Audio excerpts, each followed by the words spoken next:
नमस्कार, मैं हूं नम्रता पाराशर। आप देख रहे हैं बीवीएम का खबर 24। चलिए रुक करते हैं खबरों की ओर। आज़ादी की 75वीं सालगिरह पर देश में अमृत महोत्सव मनाया जा रहा है। साथ ही साथ प्रधानमंत्री नरेंद्र मोदी ने हर घर तिरंगा अभियान मनाने का जनता से आग्रह किया है। इस अभियान के तहत हर घर तिरंगा फहराया जाएगा। इसी कड़ी में वार्ड नंबर 43 के पार्षद पद के उम्मीदवार बुद्धा सैनी ने बीजेपी के नेताओं व कार्यकर्ताओं संग मिलकर बाइक पर तिरंगा रैली निकाली, जिसमें सैकड़ों की संख्या में कार्यकर्ता बाइक पर सवार होकर हाथों में तिरंगा लेकर निकले और वंदे मातरम के नारे लगाते हुए नजर आए। इस दौरान बुद्धा सैनी द्वारा निकाली गई ये रैली सेक्टर 2 से शुरू होकर बल्लभगढ़ के बाजार से गुजरते हुए चावला कॉलोनी से होकर सेक्टर 12 के टाउन पार्क में ऊंचे झंडे के नीचे समाप्त हुई। तिरंगा यात्रा। तो ये तिरंगा यात्रा कहाँ से कहाँ तक निकाली जा रही है और कहाँ पर समाप्त होगी? 2 सेक्टर से 12 सेक्टर समापन होगा। टाउन पार्क तक लेके जाएगी जी। ये मतलब 9 अगस्त को निकाली जा रही है, मतलब जगह जगह निकाली जा रही है, फरीदाबाद में भी निकाली जा रही है। वैसे पूरे देश में देखा जा रहा है जिस तरीके से जो ध्वज फहराने का वो महोत्सव है, बहुत जोरों हर्षोल्लास से बनाया जा रहा है। 75वां स्वतंत्रता दिवस है, जिसको लेकर ये महोत्सव बनाया जा रहा है। इसके बारे में क्या कहना चाहेंगे आप? ये मोदी जी की है, ये तो देश की बात है भाई। आपका क्या कहना है जी आज के इस महोत्सव को लेकर? जो 75वां दिवस जो आज मनाया जा रहा है, इसकी तैयारी जोर शोर से पहले से ही चल रही है। उसी के उपलक्ष्य में ये तिरंगा यात्रा निकाल रहे मोटरसाइकिल से। ये यहाँ 2 सेक्टर से बाजार होके चावला कॉलोनी, 3 सेक्टर, 12 सेक्टर जो हमारा बड़ा झंडा लगा हुआ है वहाँ समापन होगा। ऐसी जो देशभक्ति पहले कभी नहीं देखी जो अब के देखी जा रही है। जी, आपका क्या कहना राकेश जी इस बारे में कि जो आज रैली निकाली जा रही है, इसके बारे में क्या कहना चाहेंगे आप? आज पूरे देश में हमारा 75वां अमृत उत्सव मनाया जा रहा है। आने वाले 11, 12, 13 तारीख को आदरणीय प्रधानमंत्री, जिसका आज पूरे विश्व में डंका बोलता, उसने आग्रह किया कि हर घर पर झंडा होना चाहिए। ये हमें कुर्बानी और आज़ादी कोई वैसे गिफ्ट में नहीं मिली, इसमें हमारे भाई ने बहुत शहीद दी। कभी इतिहास को भुलाना ना चाहिए। आज ये ऐसी परंपरा पहली बार 75वीं वर्ष में मनाने जा रहे हैं। इनसे भी बात करेंगे। आज आज तिरंगा को आप सर पे लगाए हुए चल रहे हैं। आज कहाँ से ये रैली कहाँ से स्टार्ट हो रही है और कहाँ तक जाएगी ये रैली? ये हमारे सेक्टर 2 से मंत्री जी के ऑफिस से शुरू है, सेक्टर 12 तक जाएगी जी। और आज हमें बहुत अच्छा लग रहा है। आज पहली बार ऐसा हुआ है। जो ये रैली निकाली जा रही है, कहाँ से कहाँ तक निकाली जा रही है और कितनी बड़ी रैली रहेगी? आज इस रैली को संयोजक जो है वो हमारे राष्ट्रीय अध्यक्ष तेजस्वी सूर्या जी हैं। उनकी सोच के साथ ये रैली निकाली जा रही है और रैली पूरे बल्लभगढ़ से होते हुए इसका समापन सेक्टर 12 में होगा। और हर घर तिरंगा अभियान के तहत ये रैली निकाली जा रही है। युवाओं के 2000 बाइकों का इस बार आयोजन किया गया है और पूरी कोशिश है कि उससे भी ज़्यादा युवा अब तक तो पहुँच चुके हैं और जैसे जैसे रैली शुरू होगी उससे ज़्यादा और लोग यहाँ पर पहुँचेंगे।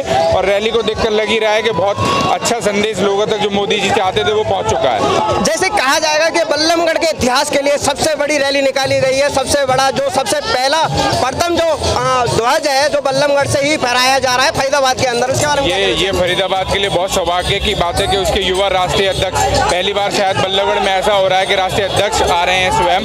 तो ये रैली इतनी भव्य होगी कि जिसका नज़ारा देखकर हमें तो अभी खुशी महसूस हो रही है और जो लोग इसको देखेंगे वो भी अपने आप को गौरवान्वित महसूस जरूर करेंगे। बहुत धन्यवाद। मास्टर जयप्रकाश सिंह और बीजेपी से प्रदेश कार्यकारिणी सदस्य हूँ और वार्ड नंबर 2 से भारतीय जनता पार्टी का भावी पार्षद उम्मीदवार हूँ। आज ये तिरंगा रैली में आए हैं। ये तिरंगा रैली कहाँ से कहाँ तक जाएगी और कहाँ से स्टार्ट होगा, कहाँ समाप्त होगी? ये तिरंगा रैली यहाँ से होते हुए अग्रसेन चौक होते हुए अम्बेडकर चौक होते हुए और सारे में घूमते हुए पूरी विधानसभा में होते हुए और 12 सेक्टर तक पूरी यात्रा करेगी, पूरी जाएगी जी। इस रैली में बात करें तो इस रैली में करीबन कितनी बाइकें शामिल हैं? इसमें बाइकों की कोई तादाद नहीं है। 10,000 ही हो जाए, 5,000 हो जाए। पूरी विधानसभा बल्लभगढ़ की जितनी विधानसभा है, हर वार्ड से पूरे विधानसभा के घर घर से लोग हैं और पूरी विधानसभा की रैली है और जबरदस्त रैली है जिसमें नेशनल लेवल के नेता भी हैं और हमारे मंत्री जी हैं और बहुत सारी भीड़ के साथ हमारी एक विशेष आज़ादी का अमृत महोत्सव के रूप में हम इस रैली को मना रहे हैं और पूरे देश में ये मनाई जा रही है। और आज विधानसभा बल्लभगढ़ के अंदर बहुत जोर शोर से पूरी विधानसभा में रैली का आयोजन किया। क्या कहेंगे इसके बारे में? बल्लभगढ़ के लिए गौरवशीलता बात है कि इतनी बड़ी रैली पहली बार बल्लभगढ़ में की जा रही है। ये बल्लभगढ़ के लिए नहीं, मैं तो पूरे हिंदुस्तान के लिए कहूँगा कि इस तरह की अमृत आज़ादी का अमृत महोत्सव पहले कभी देश के अंदर नहीं मनाया गया। ये पूरे संसार में एक अपने में ख्याति बनाएगा और एक बहुत बड़ा मुकाम बना के कायम करेगा। ऐसी कभी रोल पूरे वर्ल्ड में कभी हुई और ना मुझे उम्मीद है कभी होगी। जो बीजेपी ने पूरे देश के अंदर आज झंडा लहराया है, मुझे नहीं लगता भविष्य में भी इस तरह का कभी या फ्यूचर में और पास्ट में भी कभी ऐसा हुआ होगा। जैसे कि बात करी जाए, ये तो बात कर रहे थे हम नेता से, और बिना युवा के ये रैली खाली से देखी जाएगी। उसी के साथ आज हम एक युवा से बात करने जा रहे हैं, इनसे भी बात करेंगे। ये कहाँ से आए हैं जी? आप कहाँ से आए हैं सर? मैं बल्लभगढ़ से आया हूँ। क्या नाम है सर आपका? मेरा नाम पवन सैनी। जी पवन जी, जो ये रैली निकाली जा रही है, कहाँ से लेकर कहाँ तक निकाली गई है? ये आज सेक्टर 2 से पंडित मूलचंद जी के ऑफिस से लेकर और सेक्टर 12 तक पूरे फरीदाबाद में निकाली जाएगी ये रैली। और ये रैली निकाली गई है बल्लभगढ़ के लिए कहीं ना कहीं गौरवशील की बात है। पहली बार जो इतनी बड़ी रैली का समापन किया जा रहा है, इतनी बड़ी रैली को निकाला जा रहा है, इसके बारे में क्या कहेंगे आप? आप देख ही रहे हो युवाओं के अंदर आज किस तरीके का जोश है, तो आपको खुद ही दिख रहा है कि रैली नहीं है कि रेला बन चुका है। करीबन 2000 बाइक का अनुमान लगाया जा रहा है, कहीं ना कहीं ये अनुमान सही निकला है? नहीं, ये अनुमान भी फेल हो जाएगा, इससे ज़्यादा ही कहीं बाइकें आपको देखने के लिए मिलेंगी। अगली खबर की ओर, देश में आज़ादी का अमृत महोत्सव मनाया जा रहा है, जिसके लिए देश भर में जगह जगह कार्यक्रम के आयोजन किए जा रहे हैं। इन कार्यक्रमों में देश को आज़ादी दिलाने वाले शहीदों को याद किया जा रहा है कि आखिर किस तरह से देश के वीरों ने अपने प्राणों का बलिदान देकर भारत को आज़ाद कराया। इसी कड़ी में गतपुरी के इंडियन ऑयल पेट्रोल पंप पर शहीदों की याद में एग्जीबिशन लगाया गया और पेट्रोल पंप पर लगे एग्जीबिशन में देश के वीरों के बारे में बताया गया। साथ ही इस दौरान लोगों ने आज़ादी के वक्त किस तरह से अपने प्राण बचाए, उन यादों को भी साझा किया। साथ ही साथ पेट्रोल पंप पर लगातार 15 अगस्त तक शहीदों को याद कर एग्जीबिशन चलता रहेगा, जिससे लोगों को ये याद रहे कि आखिर भारत की इस आज़ादी की हवा में जो वो सांस ले रहे हैं, उसके लिए उनके बुजुर्गों ने क्या कुछ चुकाया है। इस दौरान शहीदों को याद करने के लिए कार्यक्रम में वार्ड नंबर 43 उम्मीदवार बुद्धा सैनी भी पहुंचे और अपने कार्यकर्ताओं के साथ पहुंचे और साथ ही साथ भी शहीदों को इस दौरान बुद्धा सैनी ने याद कर श्रद्धांजलि दी। आज मेरा तो एक ही संदेश है नौजवानों को, बच्चों को, आने वाली पीढ़ी को। आज जो इवेंट चल रहा है हमारा, जो महोत्सव मना रहे हैं 75वां, और जो आज कार्यक्रम हुआ है पेट्रोल पंप पे, मैं बधाई देता हूँ इंडियन ऑयल की कंपनी को, वहाँ के मैनेजर को, हमारे जो इसी कार्यक्रम में पेट्रोल पंप के जो मालिक हैं, एसोसिएशन हैं, सुरेश शर्मा जी हैं, हमारे महावीर जी हैं और मुख्य अतिथि जी हमारे गोपाल जी आए हैं। इस बात को शो करता है कि हम लोग एक रहें और हमारे साथ पहले क्या हुआ था उन बातों को भी हम लोग बताएं, हमारे बुजुर्ग हैं वो बताएं। जैसे पहले कहते थे का जो विभाजन के समय, जो पार्टीशन के समय जो विभीषिकाएँ हुई थी, उनके संदर्भ में एक इन्होंने कार्यक्रम रखा हुआ था। देश का 75वां ये अमृत महोत्सव ये चल रहा है, सब देशवासी इस पर फ़ख्र करते हैं, परंतु हम उन विभीषिकाओं को भी हम याद करें कि जब पार्टीशन समय कितना दर्द हमारे लोगों ने झेला था। उनके पास सारे मकान थे, दुकानें थीं, उनके पास व्यवसाय था, उनके पास खेतीबाड़ी थी, परंतु अनायास ही उनको सबको छोड़ना पड़ा और अपने चंद कपड़े पहनकर, जो तन पर कपड़े पहने होते, केवल जान बचाकर वो लोग वो आए। तो आने वाली पीढ़ी इस चीज़ को रखे कि भी हम अपने भारत को, जो हमारा भारत सशक्त भारत, मजबूत भारत, जो 75 वर्ष में जो तरक्की की है, माननीय अध्यक्ष जी ने डिटेल में बताया और बड़े भाई टिपरचंद जी ने भी पूरी डिटेल में बताया।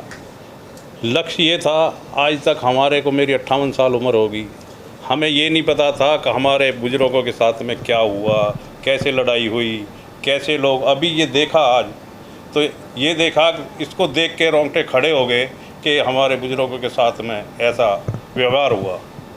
तो मैं तो यही कहूँगा कि जैसे इंडियन ऑयल ने अभी ये लगाया 2-4 पंपों पे, अगर और कंपनियां भी ऐसे ही प्रचार करें तो लोगों को ये पता लगेगा कि हमारे जब बंटवारे में हमारे बुजुर्गों के साथ में, जनता के साथ में ऐसा दुर्व्यवहार हुआ, आगे ना हो। तो मैं तो जिस प्रकार आज़ादी के समय में जो जो योद्धाओं ने इस आज़ादी के समय में अपना अपना बलिदान दिया है, जो जो मेहनत करी है, उसको लेकर गदपुरी में आज एक दिवस मनाया जा रहा है। इस दिवस में उन सब शहीदों को या जो उस समय मेहनत कर रहे थे, जो इस लड़ाई में सबके साथ थे, संघर्ष कर रहे थे, उनको लेकर आज यहाँ पर एक प्रोग्राम रखा गया है पेट्रोल पंप गदपुरी में। उसी के साथ हम जानकारी लेंगे आखिरकार ये चीज़ है क्या और ये प्रोग्राम किस लिए रखा गया है। जी सर, आपका नाम? जी, मैं अभिनय कपूर हूँ। मैं इंडियन ऑयल कॉरपोरेशन लिमिटेड से हूँ। मैं यहाँ पलवल सेल्स एरिया का फील्ड ऑफिसर हूँ। ये आज हमारा पेट्रोल पंप है, आरके फिलिंग स्टेशन। यहाँ पे एक एग्जीबिशन का हमने आज से शुभारंभ किया है। ये 15 अगस्त तक एग्जीबिशन चलेगी।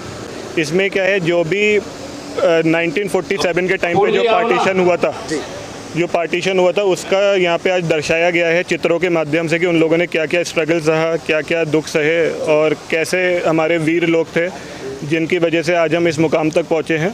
तो आज हम इस एग्जीबिशन के द्वारा उनका नमन करते हैं, उनको धन्यवाद करते हैं और सबको ये मैसेज पहुँचाना चाहते हैं कि सबको पता चले कि क्या क्या बीता है लोगों पे।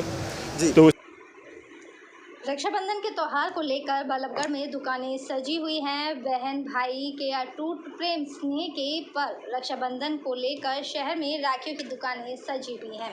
वहीं खरीदारी भी जमकर हो रही है। विभिन्न प्रकार की राखियां बाजारों में बिक रही हैं।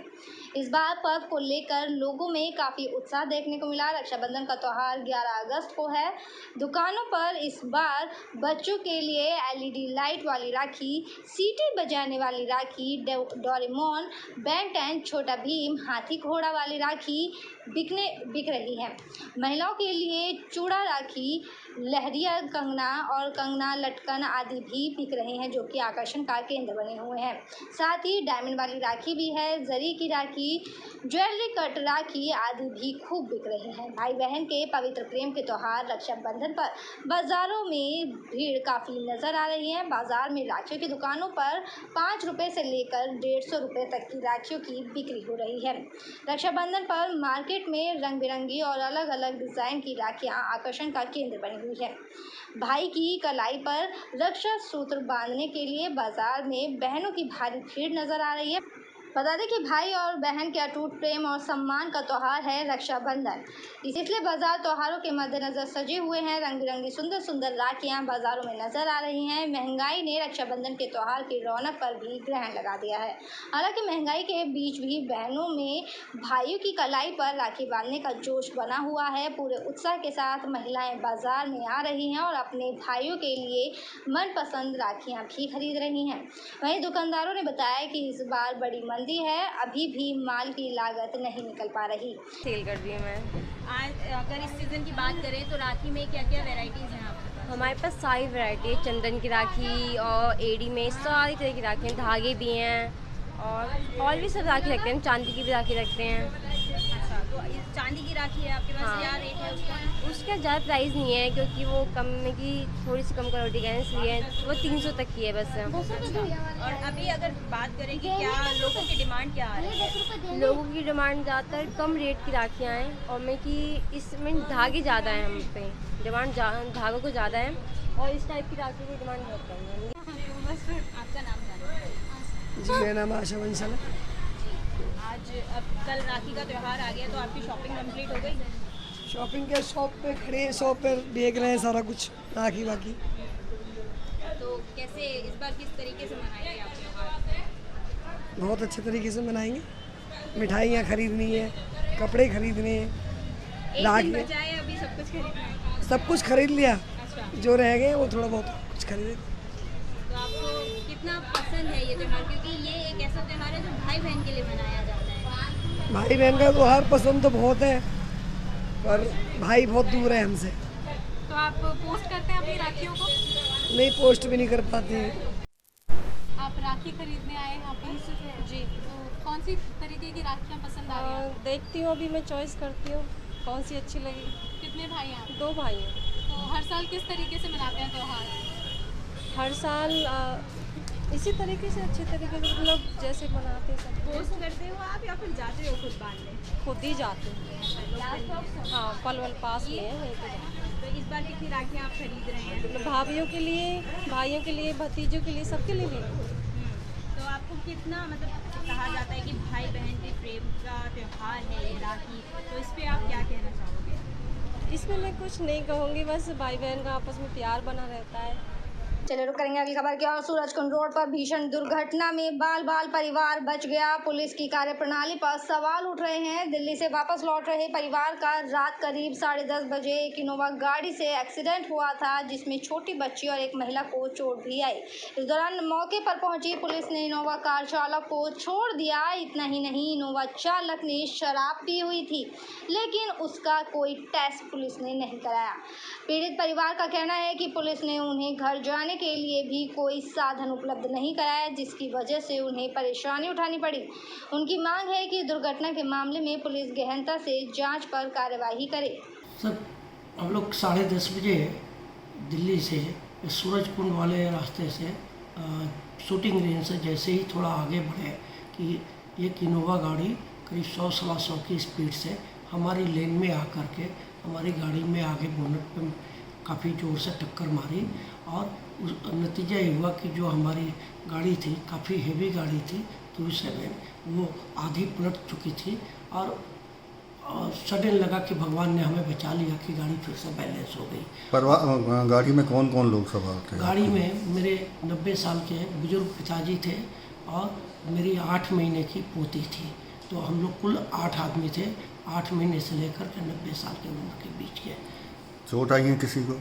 हाँ, लगभग सब किसी को थोड़े थोड़े चोट आया। ये ज़्यादा चोट जो है मेरी बहू को और मेरी पोतियों को आया है। पुलिस ने क्या कार्रवाई की है और जो पुलिस ने कार्रवाई की है उससे संतुष्ट हैं आप? पुलिस की कार्रवाई से बिल्कुल संतुष्ट नहीं है, क्योंकि जिस आदमी ने उस ड्रंक किए हुए ड्राइवर को भगाया वही मालिक है दुष्यंत सिंह। उसको सुबेदार सिंह नाम का एक जो है कांस्टेबल उसने भगाया। और न तो अभी SHO साहब ने वो अपने कांस्टेबल से पूछा कि तुमने क्यों भगाया, और न उस आदमी को अभी तक अरेस्ट किया। और किसी भी तरीके से न तो उसके ऊपर ड्रिंक एंड ड्राइव का कोई धारा जोड़ा, और न इन्होंने कोई जो चोट लगी है उसका भी कोई धारा नहीं जोड़ा मेडिकल के देने के बावजूद। तीसरा, उस आदमी ने हमारी गाड़ी के बाद आगे गाय को मारा और गाय का भी कोई उन्होंने जो है पुलिस ने उसे छुपाया है। तो अब पता नहीं कि ये तीनों चीज़ें जो है ऐसे लगता है जैसे कहीं भी संतोषप्रद जो है कोई जवाब पुलिस से मिल ही नहीं रहा है। चलिए बढ़ते अगली खबर की ओर। फरीदाबाद के सेक्टर 25 जलघर में बने वाटर टैंक के अंदर गाय गिर गई और कड़ी मशक्कत के बाद रेस्क्यू कर गाय को बाहर निकाला गया। फरीदाबाद के सेक्टर 25 जलघर के अंदर चल रहा है ये रेस्क्यू अभियान, जिसमें एक गाय चारा खाते खाते गिर गई। आपको बता दें कि इससे पहले ही दर्जनों जानवर इस जलघर के अंदर गिर चुके हैं, जिनकी इसमें गिरने के बाद मौत भी हो चुकी है। इसी जलघर से पूरे सेक्टर 55 और कई कॉलोनियों को पीने के पानी की सप्लाई दी जाती है, जिसकी खस्ता हालत को देखते हुए सेक्टर वासियों ने सेक्टर 25 जलघर के बाहर धरना भी दिया था। लेकिन कई महीने बीत जाने के बावजूद भी नगर निगम के लापरवाही अधिकारी ना तो इसकी हालत में कोई सुधार कर पाए और ना ही आवारा जानवरों के गिरने का सिलसिला यहाँ पर रोक पाए। टीम गोवन से उधम चिकित्सालय बल्लभगढ़ से हमारे पास कॉल आई थी। सेक्टर 25 ये पानी का बूस्टर जो बना हुआ है रोड के सहारे, यहाँ से कॉल आई थी करीब अब से 3 घंटे पहले। तो यहाँ पर एक बूस्टर में नंदी महाराज गिर गए। हमने पूरी टीम हमारी आई, हमने यहाँ पर आकर देखा बूस्टर ऊपर से टूटा हुआ है पूरा। 3-4 जगह बड़े बड़े गड्ढे हैं, बहुत ही बड़े बड़े खुदे हुए हैं, खराब हुआ पड़ा है, पूरी छत गिरी हुई है। उस गड्ढे में अंदर कम से कम 15 फुट नीचे पानी भरा हुआ और वहाँ पर नंदी महाराज गिर गई। हमारी पूरी टीम ने मिलकर करीब 2 घंटे की मेहनत के बाद नंदी महाराज को बूस्टर से बाहर निकाल दिया। कुछ हमारे जो साथी हैं उनको हल्की फुल्की चोटें भी आई हैं, क्योंकि बूस्टर में नीचे पानी भरा हुआ था, शरीर टूटे हुए थे और ऊपर भी बहुत ज़्यादा दिक्कत थी, पेड़ों में भी लग गए थे। कुछ साथियों को हमारी चोट भी लगी हुई। आने वाली 15 अगस्त को आज़ादी के 75 साल पूरे होने पर अब देश की सरकार बीजेपी के अलावा कांग्रेस ने भी तिरंगा यात्रा शुरू कर दी है। इसी कड़ी में बढ़ चढ़कर विधानसभा क्षेत्र में कांग्रेस के वरिष्ठ नेता विजय प्रताप ने कांग्रेस कार्यकर्ताओं और स्थानीय लोगों के साथ मिलकर तिरंगा यात्रा निकाली। कांग्रेसी नेताओं का कहना है कि आज हम भारत जोड़ो आंदोलन कर रहे हैं, क्योंकि मौजूदा सरकार ने जाति, धर्म, क्षेत्र और भाषा भाषा के आधार पर देश को बांट दिया है, जिसे एक बार फिर से जोड़ने की जरूरत है। कांग्रेसी नेता विजय प्रताप ने आज़ादी के 75 वर्ष पूरे होने पर बड़कल विधानसभा क्षेत्र में तिरंगा यात्रा निकाली, जिसमें भारी संख्या में कांग्रेसी कार्यकर्ता और स्थानीय लोगों ने हिस्सा लिया। ये तिरंगा यात्रा विधानसभा की हर मुख्य सड़क से होकर गुजरी और जहां लोगों ने उनका अभिनंदन किया। यात्रा के दौरान पत्रकारों से बातचीत करते हुए उन्होंने कहा कि आने वाली 15 अगस्त को आज़ादी के 75 साल पूरे हो रहे हैं और ऐसे में आज़ादी के लिए जिन महान स्वतंत्रता सेनानियों ने अपनी कुर्बानी दी और जेलों में रहे, उन सबको श्रद्धांजलि अर्पित करें। उन्होंने कहा कि इस तिरंगा यात्रा के माध्यम से हम भारत जोड़ो आंदोलन कर रहे हैं। आज़ादी के 75 वर्ष पूरे होने वाले हैं 15 अगस्त को। उन महान सेनानियों की, स्वतंत्रता सेनानियों की, जिन्होंने सबसे पहले तो जिन्होंने अपने प्राणों की आहुतियाँ दी और जिन्होंने संघर्ष किए, जेलों में रहे, उन सबको हम कृतज्ञ श्रद्धांजलि देते हैं, उनके प्रति नमन करते हैं। और आज हम ये भारत जोड़ो जो आंदोलन निकाल रहे हैं, हम यात्रा, ये इसलिए कि आज देश में माहौल ऐसा हो गया है कि मौजूदा सरकार ने भाई को भाई से जाति, धर्म, क्षेत्र, भाषा इसमें बांट दिया है। संस्कृति में पुनः एक दफ़ा भारत को जोड़ने की आवश्यकता है। उस जोड़ने के लिए कांग्रेस पार्टी ने उन महान शहीदों को नमन करते हुए यात्रा शुरू की।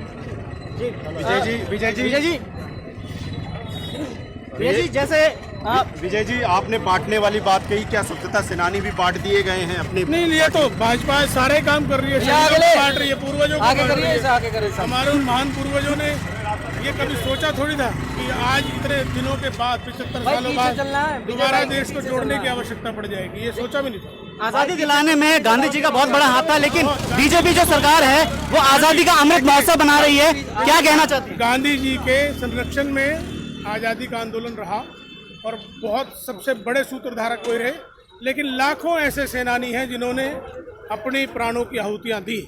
चलिए रुक करेंगे अगली खबर की ओर। भारत सरकार द्वारा चलाए जा रहे आज़ादी के 75वें अमृत महोत्सव के उपलक्ष्य में प्रशासनिक स्तर पर घर घर तिरंगा के तहत विभिन्न कार्यक्रमों का आयोजन किया जा रहा है। इस कार्यक्रम में एसडीएम वैशाली सिंह के नेतृत्व में तिरंगा यात्रा निकाली गई और तिरंगा यात्रा में स्काउट एंड गाइड एवं छात्रों सहित प्रशासनिक अधिकारियों, कर्मचारी व नगर के गणमान्य नागरिकों ने भाग लिया।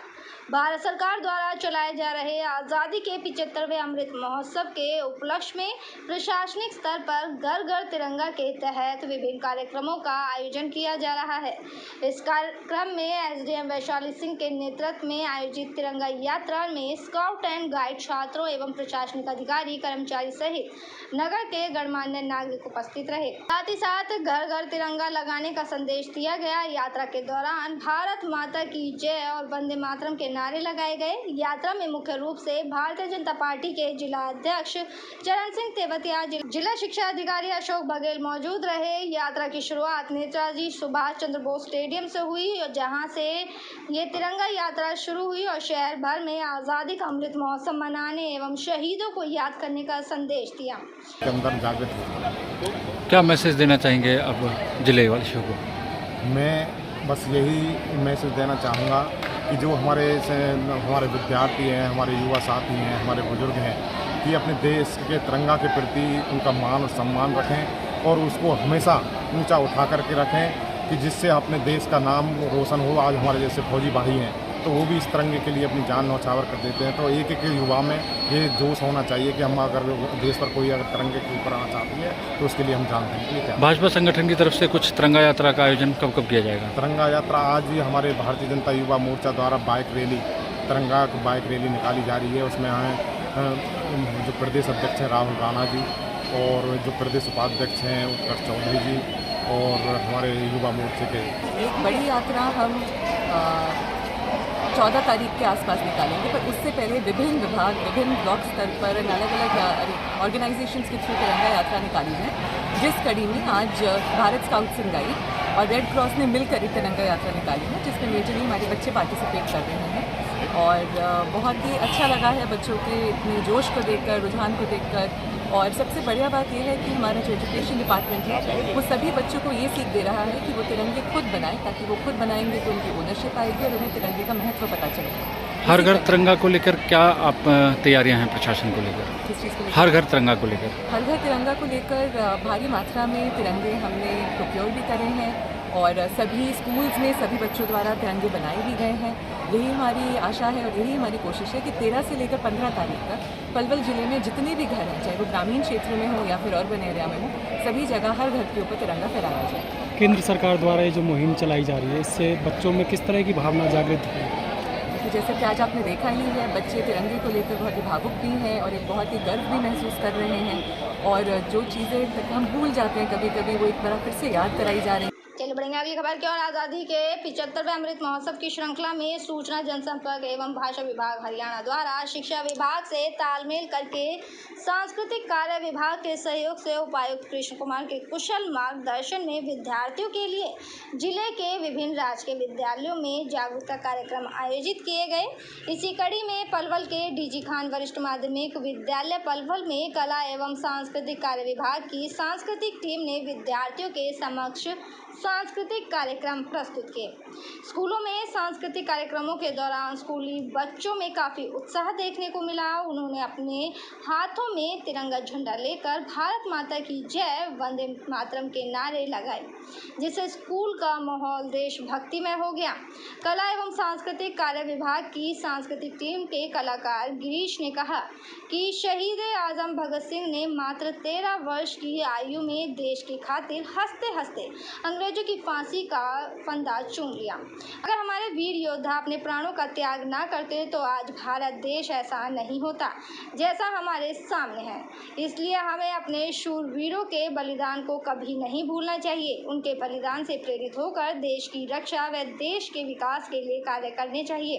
इस दौरान सूचना जनसंपर्क एवं भाषा विभाग की भजन मंडलियों ने भी हर घर तिरंगे के बारे में सभी को लोकगीतों के माध्यम से जागरूक किया। फहराने में हमें पहली बात तो हिचक नहीं करनी चाहिए। हम देश के नागरिक हैं, हमें अपने देश का नागरिक होने के नाते इस झंडे को फहराना चाहिए। इसके प्रति दृढ़ संकल्प रखें और देशभक्ति की भावना मन में रखें। यही मैसेज देते हुए हमने अपना जो कार्यक्रम है उसको रूप दिया है, इसमें देशभक्ति का हमने चारा से। मेरे साथ खबरों में फिलहाल इतना ही। आप बने रहिए BVM के खबर 24 के साथ। फिलहाल मुझे दीजिए इजाज़त। नमस्कार।